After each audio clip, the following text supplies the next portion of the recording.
It's been almost 2 decades since we started our journey to educate and help you take action so you may better manage your financial future.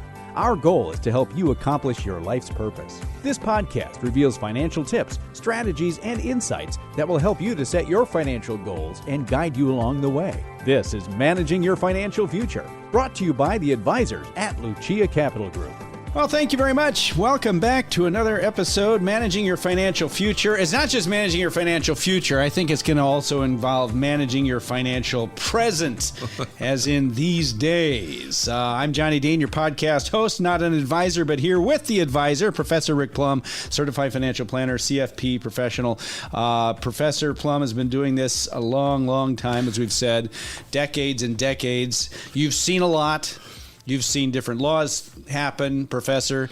You've seen different... I've seen lots of laws change, tax laws. Tax laws. You've seen tax brackets change. You know, but one thing that's kind of remained the same... Now, I was just going to say, there's one thing that you've seen. What is that, Professor? The markets go up and down. Boy, isn't that something? And the interesting thing is, you know what's funny? I read this somewhere, that bubbles and markets burst about once every, on average, once every 10 years, somewhere in there, about every decade. And people forget that. It takes them about a decade to remember that this time markets, it's different. Yeah, right. Exactly. You can go back to this. The 60s had one, the 70s, 80s. We saw this, Anyway, the point is that assuming that whenever you're listening, we're still in this kind of volatility that we've seen here so far in 2022. Through the first months of 2022, it's been nothing but red ink as far as the markets go. Yep. I mean, they track the number of up days versus the number of down days. Yeah. And typically the up days are a little bit more than the down days. Maybe it's, 55, 45. So far this year, I think it's swung the other way. We've had more down days than up days. Well, we have. And I don't know, did we ever get into bear territory or what was it? Corrections 10%? Yes, bears 20. Bears 20. I know we've been really close. Perhaps by the time you're listening to this podcast, we have hit it. It's just a number. It's not a number that's going to miraculously change the course. No. Oh, we hit the bear territory. Now it's time for recovery. Not necessarily. It could go down again. Well, it could. But people say, once you hit a certain point, then there's capitulation. I saw that all over. Well, at some point there is. And people start to get really panicky. So I wanted to address this. Now, I don't want to address the ins and outs, the day-to-day. Why is the market down? Why is it? We're not going to sit here and analyze why the market's down. There are 100,000 reasons why you could theorize as to why the market's down. We will not know why the market's down until much later, if at all.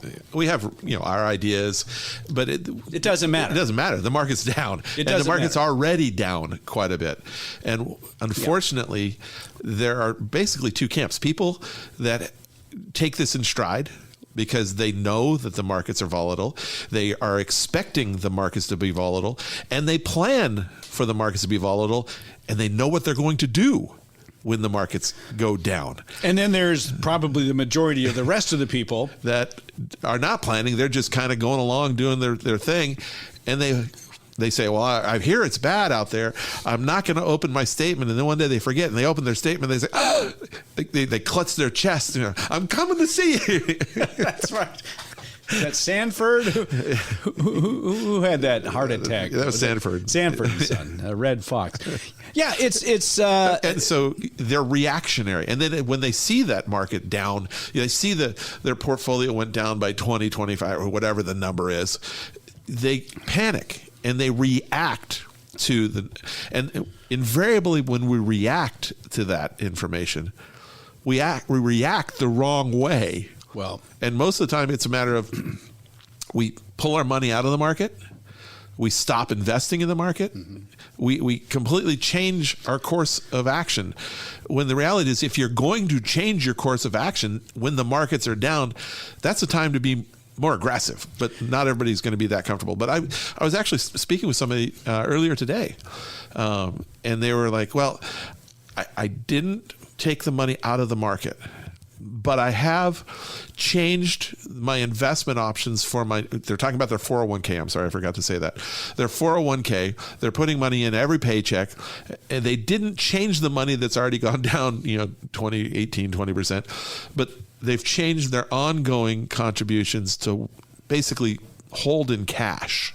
In other words, their new money going in is going into cash? The contributions are not going into the market. They're going into the safe money market account or something. Oh, man. And so they're waiting it out. And my question was, what are you waiting for? Well, are you waiting for the recovery so you can invest at a higher level? You waiting until the prices come back up so that you can pay Are you more? waiting for the bottom? Can you tell me when the bottom is going to be? Now, a year ago, 6 months ago, when the market was at all-time highs, you were comfortable investing then. Paying high prices for... Well, paying at that time what was higher than now. Obviously, when they were buying it back then, they were hoping that it would go. Of course. So why did you change your strategy? Well, I didn't really have a strategy. You had a strategy. You were going along, not looking at it, just investing blindly because that was what... And that's why 401ks tend to work pretty well. But now you've changed it, and your change is not helping you. So now is the time to be investing. And the money, the other question was, when do you think you're going to be spending this money that's in this 401k? Well, not for a while, still somewhat young. I'm not saying that. This was the person saying that. Yeah. And so what are you worried about? You're worried about the red ink today? Now's the time to be buying. And if you're worried about the red ink, you didn't sell the things that had the red ink. You just stopped something from having good ink. Well, what's the psychological factor plays a huge role. Oh, it's huge in all of this. Progress and compounding take a long time. Markets going up takes a while. Generally, downturns happen quickly and they become newsworthy. They get podcasts to talk about downturns. We kind of ignored the market as it was going up. We didn't, it's what it does. It's what it does, but it's not news. But it also goes down at times. It's not news, but when it does go down, it looks like a disaster, and people feel like they have to do something. And if you are going to need the money that you have in those types of investments in the next 3, 4, 5 years, or maybe even a little longer, depending upon your outlook, you should not be in those investments. Well, what can they do now, though? I mean, now it's a matter of, you're not going to sell off now, are you? If I need the money this year, well, maybe. But if I don't need the money for a couple, 3, 5 years or more, I'm going to continue doing what I'm doing. I am not going to stop investing because the market's down. This is the best time to be investing. You want it to go down before it goes up. And you want to have money in it, so that when it does come back up, you're experiencing that up. Well, you're experiencing the up, and you're going to have potentially more shares to ride up. And unfortunately, I have never met anybody who can tell me when the bottom of the market is. So fine, accumulate your money in cash, and you tell me when the bottom of the market is so that you only experience upside volatility.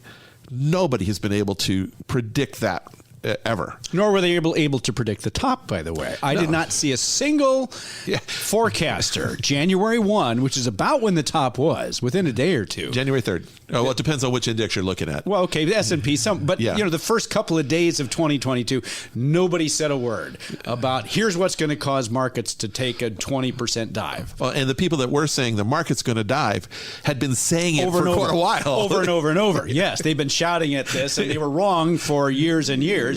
So eventually, if I stand at half court and shoot a basketball over and over, I think eventually I'm probably going to hit a bucket. I don't know. Some people, I don't think Shaq would have gotten it. No, maybe not. But you know what I'm saying. I mean, even a blind squirrel finds a nut once in a while. Well, exactly. And so this kind of thinking really needs to stop. And what I want to do here There's a reason we do buckets. And how many times have I said this? Well, the reason we do planning, there's a reason we plan for events that we may not know exactly when they're going to happen. We plan for the unfortunate issues. If somebody dies, we make sure we have enough life insurance. We plan for retirement. At least we should be planning for retirement so that we have enough money, whether it's coming from Social Security pensions or whether it's coming from the portfolio. We try to look forward to the future and say, how do I get from where I am today to where I want to be? And planning allows us to be proactive in how to adjust to the unknown. We're talking about the future. It's unknown. So how do we plan for something that's unknown? Well, we plan for the contingencies. And when you're talking about investing, one of the negative contingencies is the market going down. But that, if we know it's going to happen, we don't know when, we don't know for how long, but we know it's going to happen. So let's plan for what we do when it happens. And the other side of that is, let's plan for what to do when the markets are on fire, going gangbusters. If you're 25, it's the same plan. If you're 65, it's a different plan. You never want to be put in a position that you're selling something out for current cash flow when the market's down, if you're selling out at a loss. So you need to buy time. So you need to plan for that downturn. You need to have money on the sidelines that you can draw down that didn't lose any money while the markets go down, because they're going to at some point. And then when they recover and they get back to ahead of where you thought they were being, now we can take that money and safen it up again. But we know what to expect. The other side of it is, for people who don't do any planning, they're reactionary. And reactions typically are done on emotions, and they're done incorrectly for what's beneficial to the individual. It's the old buy low, sell high. And when people get both greedy and scared, they do the opposite. Right. When you're scared, you sell. And when do you get scared? When the market's down. And when you're greedy and the market's up, you're buying more. The market's going on fire. Right. We talk about things like value averaging, and we did this before, when the markets were up high, taking some of your gains off the table, right, and realize them. Don't be greedy, like you said. Take some of those profits, extend that safe period of time. If I have what we call bucket number one, the money I'm drawing down over the next 5, 6, 7 years, whatever you've decided on as your plan, and I'm 2 or 3 years into that cycle, and the markets were doing really well. 2021, the market did fairly well. That's when we're ahead of where we expected to be. Now, that means that you actually had a plan that told you where you expected to be, and when I'm ahead of where I expected to be, I pull some off the top and re-extend that time horizon for that first bucket to pay for these time periods when the markets go down. Not knowing that when we did this in 2021, that the market would be down in 2022 so far. Now, we bucketize because, to plan for... Well, planning is to mitigate risk. Yes, and that's one of the reasons. If there wasn't any risk, we wouldn't need to plan. Well, of course not. You could keep everything in the markets and just take them out systematically. We'd know exactly when we were going to pass away, and when we were going to get hurt, disabled, whatever. Markets need long-term always care. went up. Yeah, we knew exactly. So the planning is about contingencies. It's about getting away from that negativity. Even people who plan, though, even people who are bucketized, do you hear from people who say, yikes, I know this is my bucket 3. I know I've got bucket 1s and my income, but holy cow. I mean, are you hearing from people who... Well, from time to time, we do hear from people that are bucketized. We usually don't hear them say, I know I've got my bucket number 1 set. Usually I hear, are we okay? And we say, okay, let's go back over it. How much do you need for spending? How much do we have in bucket number 1? So when might you need this money that just went down over the last 6 months? I don't need that money for 15 years, 12 years, 13 years. Okay, so are we worried about this for today when we don't need the money for 13 years? Okay, that's exactly why I called. Move away from the ledge. Well, there's a lot to be said for that. Well, there's a great deal, because if you don't have, this is going to be a pitch for advisors, but if you don't have somebody to be a sounding board, you could be looking at this saying, I got to get the heck out of the market. and you bail out of the market, usually at the worst times. It's hard for people to do this. I was speaking with somebody just this past weekend who had all through last year, they were saying, it's incredible. My bucket 3, whatever they called it, is up. My growth account. I'm really liking this. I mean, I'm looking at this balance, and it's not what I expected to be. It's great. So when it does hit, I had dinner with them just this past weekend, and she said, took a real hit. I don't like that. Okay. It was a great discussion going, by the way. It was. That's good, because there's a sale at Penny's. There's a sale at Penny's. She didn't get it, but that's okay. That's okay. You buy everything on sale. So but it can be so hard for people. Oh, it's difficult. I mean, even people that know to expect the volatility. Yeah. It still stinks to see. I mean, I understand volatility. I know what my plan is, and I hate looking at that portion of my portfolio, knowing that I still don't have. I mean, I've got 10 plus years for that portion of the money. It still is no fun to see the market go down. I have not looked at my 401k statement. I haven't even opened the app since January 1. But the difference is when I'm watching that portion of my portfolio go down. Yeah. I am nowhere near thinking about, am I going to get out? I'm wondering, am I close enough to the bottom to get in with more money? I'm looking more of, at what point do I get in with, just jump? Because I have some money on the sidelines for rainy day safety and other things. And is it raining yet? But you can't pick it. I mean, I know. I'll never pick the bottom. No, you won't. And you wouldn't encourage people to do that. The whole point is to just keep doing it. The difference is I'm not looking to get out. Right. I'm looking to get in. I want that sale. Mm-hmm. The only way to make money is to buy low and sell high. Mm-hmm. And at least in the stock market and things like that. It doesn't make any sense to be happy buying last year when the market's at all-time highs and afraid to be buying today. Yeah. When you're buying it at a sale price, 20% off or whatever we're doing. What do you we've had this discussion in the past as well. We've talked about everything. But people who have a lump sum of money, and you just brought this up, if you have a lump sum of money and it looks like there's a big sale right now because stocks are down, how do you decide whether to jump in and put it all in or dollar cost average your way in?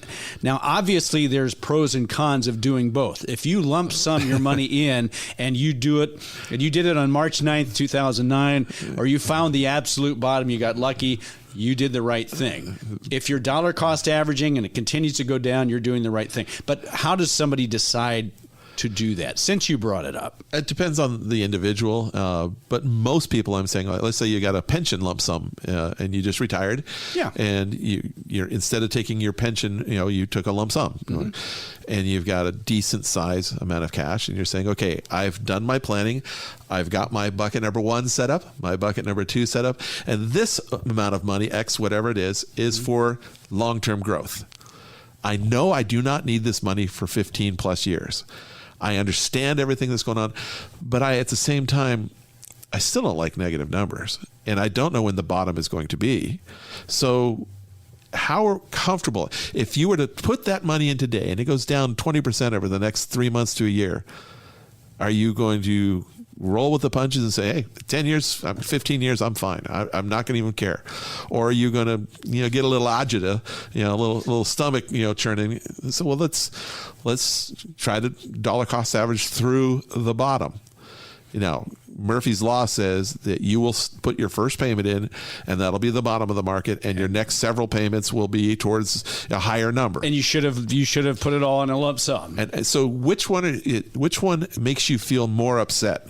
Missing out on upside or experiencing downside? Good point. Because a lot of people experiencing the downside is much worse than missing out on a little upside. And so let's dollar cost average. Now, the problem then becomes, well, how long do we dollar cost average? Do we dollar cost average 3 months, 6 months, 12 months, years? 18, 24? How long do we dollar cost average in? Until you feel comfortable?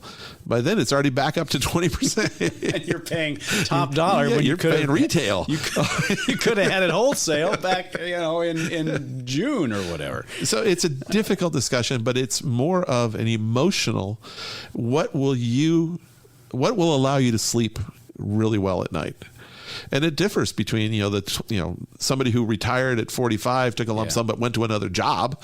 They'll probably just push it all in, versus somebody who's 65. And even though they know they may not need this portion of their money for a while, it's still, retirement's new. It's a transition. They're a little worried about where the money's coming from in the first place because they haven't done it before. So maybe dollar cost averaging, be a little more conservative. You have the situation of somebody who, at the end of 2021, hit age 65 or whatever their age was, and they were ready to retire, and they hit their number because their portfolio was X number of dollars. They need $40,000 a year to supplement their income. They got the $1 million, and now they're at $800,000, and they're saying, well, that doesn't support 40 very well because that's not the 4% rule. Correct. And first of all, if they retired and it was 100% in the S&P or whatever, or they had $1 million and it dropped, they probably had it incorrectly allocated. Oh, yes, that's true, because even if they were a year away from retirement, they were incorrectly allocated. Right. So what do you tell somebody, though? I would like to tell these people who are retired, maybe they retired January 1st and they did watch their portfolio drop a certain degree, even if it's their bucket 3, that if you've done some proper bucket type planning, I would like to tell them that it's going to be just fine. I think you can still get it. Okay, so going back to the rule of thumbs, the 4%, if you wanted 40,000 and now you had $1 million, but you stayed 100% aggressive, that was a wrong move. And now it's down 20%. So you only have 800,000 left. Now you need 40,000. It's a 5%. Well, it's a little more aggressive, but it's still, I think, doable depending upon. Now you need to do some action to make sure that now instead of maybe creating a 15-year bucket plan, maybe you do a 10-year bucket plan so that more money is in the growth area for recovery. You still cover, so you may adjust your time horizons, but we'll still get it done. But you're not going to get it done by staying 100%. You may not get it done staying 100% invested all-term growth. But I don't know anybody who's going to do that after they retire. It would probably be a foolish thing. But if somebody were, and their $1 million went down to 800,000, their plan was to take a systematic withdrawal, rebalance, do it what I believe to be the wrong way. You would probably, and they came to you and they said, well, let's do it the right way. Yeah. So you would have to take a portion, I would assume, of that 800 that's left, sell off, even though. But instead of having a 7-year bucket number 1, maybe we only do a 4 or 5, so that you don't have to. So we don't have to sell as much. Yeah, or even because less. we've already experienced some of the downturn. I don't know if it's all of it, but we're worried about that from top to bottom, big time drop of 30-40%. Well, we've already experienced 20 of it. So maybe we're only halfway there, but or maybe but at least we're halfway there instead of starting fresh. Well, that's true. That's true. So in some instances, you would have to. We would want to pull something off the sidelines so that they don't have to, even at a loss. Even at a loss right now, because it could be a bigger loss 6 months from now, 5 months from now. We don't know. I don't know. Maybe we miss out on a little upside, but at least maybe you feel better about sleep. You sleep better at night, and that's a big issue. So if you've not done any planning, now people, they're still working when this happens. They're maybe looking at 2 or 3 years, and they're saying, "I'm still working, but I'm retiring in 2 or 3 years, and I just watched my $1 million turn into 800." Okay, well, just keep going with your plan. Let's keep going, but don't stop investing. Now's the time to be investing, especially new dollar cost averaging. Maybe you take a year or two of income off the top, but you don't have to do all 7, 8, 9, 15 years right today. I mean, even if they're not retired? Even if they're not retired, but let's start getting you ready to retire.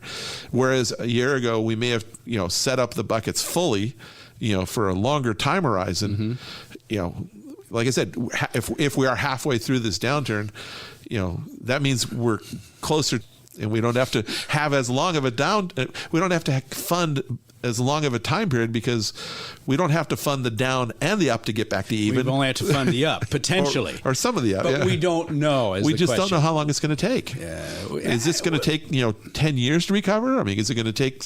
I mean, we got a little spoiled on the last drop in April. It was about 2 months, if that. Yeah, I think. It was down 33%, and in March, April, and back up by August. That was 2020, and it was an anomaly more than anything else. But if you go back to 2007, 8, 9, it was a year and a half from top to bottom.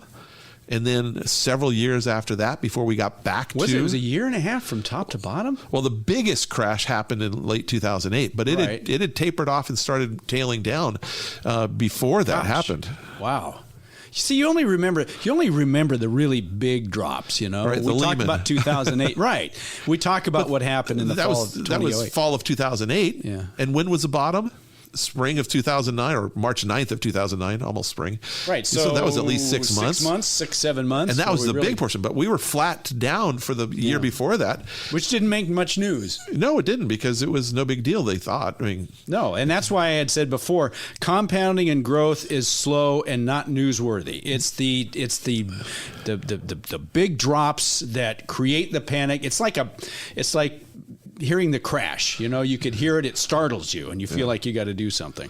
But it took 6-8 months, however long you want to say 2008 to 2009 took. That was just to get to the bottom. Yeah. You still didn't want to be selling for a couple more years because it took several years to get back up to where you were in 2007. No, that's true. That's true. And how are we going to get back to where we were in January of 2022? Well, and we talked too about not wanting to take money out of a declining portfolio. This is the math that always surprised me, but it's effective math. If you're down 20%, you need to have a 25% recovery just to get back to even. Right. I mean, down 25 is a 33% recovery. Right. So you always have to recover more of a percentage just to get back to where you were. Down 50%. It's 100% recovery. Well, that's exactly what it is. And so when you're taking money out of a portfolio that's down, trying to recover, you can't recover the money that you right. So if you started with the 4% rule, you took 4% out, then it went down 25%. Now you're down almost 30%. Yeah. And then now you want to take another 4% of the original balance out again. That's more like 5 or 6% of the original balance. And so it's got to do the 5 or 6% and then try to recover from there. What kind of pressure is that on a portfolio to perform? I mean, goodness. it's awful, You got to have a good director. You're standing at the free throw line shaking, It's just, you cannot coax it just isn't going to work. You're going to shack it. Well, you will. It would be a tough position to be in. So this all comes back to the idea that you need to plan. Now, somebody who is 65 that retired and their entire portfolio was in stocks, as you said, Professor, it's probably, we can probably do something for the next couple of years where you don't have to sell off 7 years worth of right. safety. So you adjust to what's happening, and you don't necessarily go to a full, set it and forget it almost type plan, although it's never set it and forget it, but it's more on autopilot when you've got the full setup. Well, it is, which shows you that you should not wait till the day you retire to bucketize your portfolio. I'm retired. Let me look at my statement. Well, yeah. I mean, how soon, if somebody wants to retire at age 65, where should they start potentially setting up their buckets so they can take advantage of the markets where they can? But how soon should somebody start setting up their retirement? I'd say 5 to 7 years ahead of retirement, depending upon how conservative or aggressive you are. Also, depending upon how dependent on your investment portfolio you are. If I've got 90% of my income needs for retirement covered with pensions and Social Security, I'm less worried about the investment performance. If I need 80% of my income coming from my investment portfolio, I'm going to be setting up a little bit sooner. Yeah. So you're talking about. It doesn't matter about age 65. It matters, if you're going to retire at 55, you don't want to wait until you're 55 to do your buckets. Yeah. You want to start setting it up so you can transition to it, and you can retire when you want to retire. Not the fact that, oh my gosh, I want to retire today, but the market crashed 25%, in the last 6 months, and now I can't retire. Don't let the market dictate to you. You dictate to it what you want to do. And so you take control of it when you have the time on your hands to do it. Yeah, it's helpful to know well ahead of your retirement date what you're going to need. And I would say that when you do start looking at taking some money off the table, off the growth table, I should say, and putting it into something less volatile, something you can count on a little bit more, that's existing money. That is not the 401k contribution, your IRA contribution that you're putting in going systematically forward. Those monies are dollar cost averaging.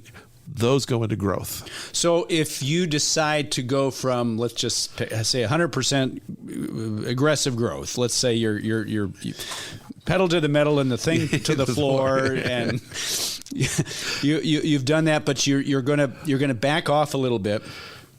And you're going to stay 70%. Yeah, and so 30% into safety. And I'm talking about in your 401k. Sure. You can use a stable value fund or other funds in there. Right. So you can do that, but you're saying, and I love this piece of advice. I want to make sure people understand that. My new money going into my 401k, which I will still continue to do if I did this, you're saying direct my new money only to the aggressive growth side. So I mean, if the market goes down 20%, you're more worried about losing the existing. You have $1 million there. It goes down 20%. You lost $200,000. So we put some money on the side so that if it goes down, you have money to draw from while it comes back. Still, that 70% that's in growth still goes down. But if you're dollar cost averaging in, you're putting in your money $1,000 a month, $2,000 a month, whatever the number is into your 401k, and the market goes down by 20%, how much did you lose on that $2,000 investment? $400? I'm more worried about losing $200,000 than $400 that is not going to be used for 15 or 20 years. Yeah. That's what I want to use to my advantage, and that's where I want to invest for growth. So you redirect your hose. Instead of watering the entire lawn, you're going to send it to the place that's potentially the driest, or the one that has the potential to do the most growth. Okay. I'm not real thrilled with that one, but all right, I'll come up. I'll edit in a better. You'll edit in a better one. Well, but you could do that though. I mean, rather than spread out you're used to putting your 401k money throughout your 100%, all growth. So now your new money, if you decide to do this, should only be directed toward the growth portion anyway. Right. The new money stays where it can do get the most potential bang. Even if I'm retiring next year, the money that I'm currently saving today into my 401k is not the money I'm going to spend next year. It's money that I'm going to spend 10 or 15, 20 years from now. The money I'm going to spend next year should already be in something very safe because I don't want to risk that. I mean, like I said, if I need to spend $30,000 next year, I'm worried about it going down 20 or 30%, not the $2,000, $5,000, $500 I'm putting in on a monthly basis. Well, plus adding to the safety side doesn't help me. I mean, sure, it helps, but it doesn't give me any juice. It doesn't take advantage of what the market gives us. The market gives us one thing, volatility. How do we manage that to our advantage? It's the whole point of planning. This is why you have a bucket 3 to begin with. This is why 25-year-olds and 30-year-olds should be putting money as much as they can into their 401k or IRA or even just a personal. Whatever it is. If you don't have a 401k, it doesn't mean you can't save, you can't invest. It makes it a little harder because it's not automatic, but you can have, a personal bank account, personal savings account, personal investment account, and you can make it systematic just from there. You have to do it, and it's a little bit harder than having your company take it away before it hits your checking account. Right. But you can still do it. For somebody who's 3 or 4 or 5 years away from retirement and who's aggressive growth in their 401k, would you recommend them at this point to safen up some of it, or would you tell them, let's wait and see what happens? No, it's a tough one. First off, you're saying 401k, basically using that as your investment, entire investment portfolio. Well, we talked about 401k. Let's say your investment portfolio. All right. Again, it comes down to how much you're going to need from the investment portfolio. Do you have any safe money? If you were 100%, pedal to the metal, you probably should start pulling back at least some to give yourself. If you're 2 years away, 3 years away, maybe pull a little bit back into balancing. But if you're that aggressive right now, it's going to be hard for you to pull it back. So we're going to have a discussion about this, and we're going to probably compromise somewhere in the middle. Well, and the funny thing is, too, even people who are bucketized, I imagine it when they're calling, they might be saying, can we talk? Can we talk? Can we talk? Well, can we just have our discussion about where we're going from here? But a lot of it has to do with how dependent are you going to be on that investment portfolio? Yeah. If I am super dependent on that investment portfolio, I'm going to be doing a little bit more selling now than somebody who's not. And it's also a matter of, what do I need? I mean, it's all about who you are and what you're trying to accomplish. Well, this is why I appreciate somebody who can look after my portfolio and give me the options that I need. If I were doing all this on my own, especially as I got closer to retirement, I just think I'd drive myself crazy. I don't know that I'd be able to do this. I would like to be able to call somebody like you, an advisor, and say, this is really bothering me, or what can we do? What are my options, if anything? This is where I really think the value of an advisor comes in. Oftentimes advisors, the best advice they can give you at the moment is, well, don't really do anything. I mean, don't do anything. Don't be irrational. Don't shoot yourself in the foot after you've already, tripped. Right. Yes. But to be able to pick up the phone and call somebody and say, what am I doing? Just to hear the advisor say, you know what, we got a strategy, we got a plan, we got you dialed in. Yep.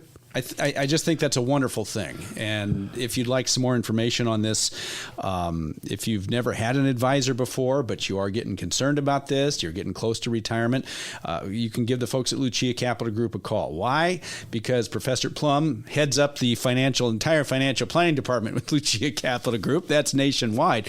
But just to talk to an advisor and see what your options are. Maybe there are things that you hadn't considered. We've talked about annuities. We talked about those for a couple of weeks. There are different things that potentially you could use. It's just a sounding board.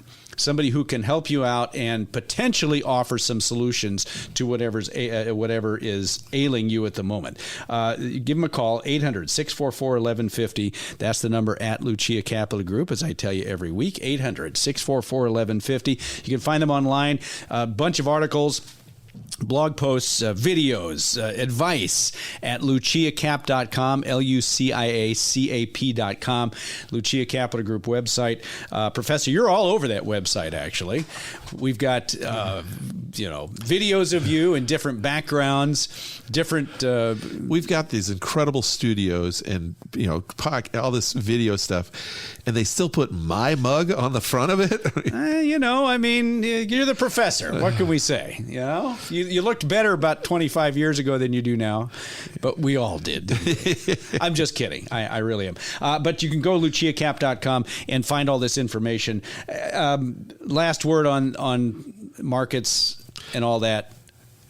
Professor, this is not unexpected. We just don't know when it's going to happen. We don't know what's going to end. We don't know how far it's going to. This is what the markets do. The stock market. And there's nothing you can do about it. There's nothing you can do to make it change. So you need to have a plan of action to make it work for you. It's like the weather, what are you going to do? I can complain about it all the time. I complain, but I got to have my foul weather gear. I got to have my snow boots if I live in an area of snow. I got to have my sandbags, ready if I live in the bayou or wherever. It's just what happens. So how do we react? Well, we don't. We just plan. Yeah. We understand that it's going to go down at times. It is. And let me just say this myself personally to people who are concerned about the markets. Can I say that? You can say it. But the other side of it is, the people talk about it's going to go to zero. Well, guess what? If it does go to zero, this doesn't matter. If the markets go to zero, the rest of your life is done with too, basically. So this investment just doesn't matter. I don't think that's going to happen. No, it's just a question of when, how long. Just plan. We don't know. Plan and all that stuff. Spotify. I should tell you that you can subscribe to this podcast on Spotify.